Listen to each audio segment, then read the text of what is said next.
That's the face of news in Denmark. His name is Tony. That's Tue.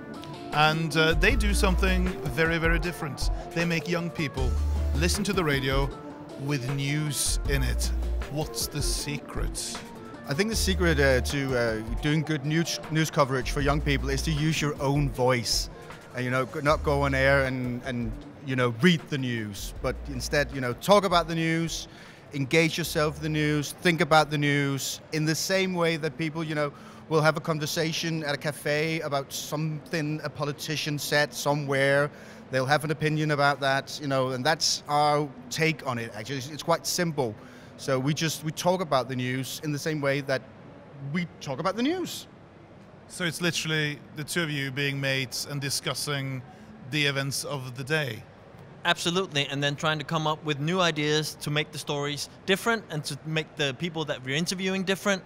Like an example, we had an interview about how long time we will have elderly people sitting in their diapers in retirement home, and we wore diapers ourselves and we peed ourselves while we interviewed the politician, and then asked her, like, I've now been sitting in my own pee for 3 hours, is this what growing old is like in Denmark? And that just gives another answer from the politician than people are used to hearing.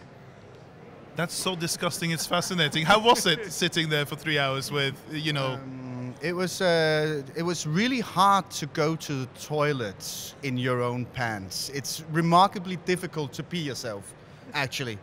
I mean, it really takes, you have to really lose control of your bladder, and you have to press really hard. And even though we just did it for show, it felt amazingly degrading. Like, seriously, like we really almost looked at each other like, I just went again. This isn't happening. Yeah. And we're close friends, and we work together. We travel, we have fun together, but we hardly ever pee together.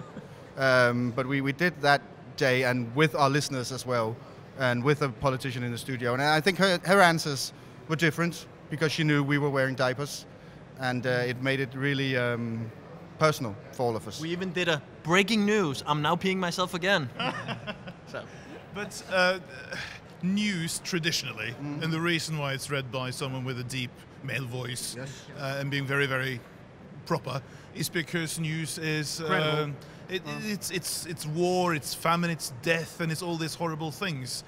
You sort of make this into entertainment, but is it still trustworthy? Is it proper hard news? I believe so. I mean, we don't mock everything. We don't make fun of everything. I mean, we do serious, straight, boring stories as well on our radio show, but we do it still using our own voice, our own concerns, from the point of view of a young Danish person.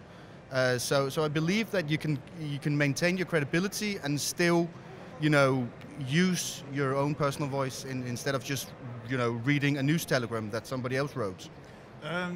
The obvious question would be, how do you go from where you are now with this program up until, what would be the next level for you?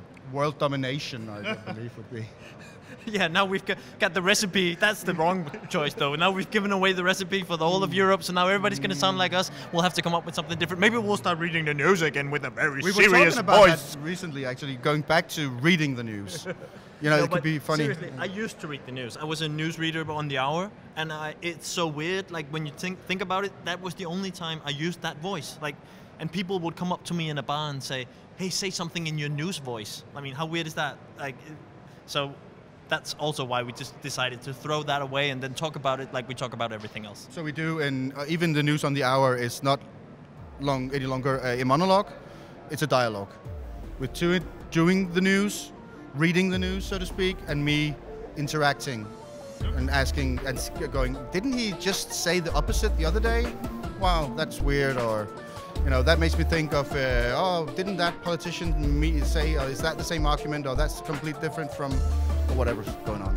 It's really, really quite fascinating. Thank you so much. And the next. We always hug everybody, don't you know?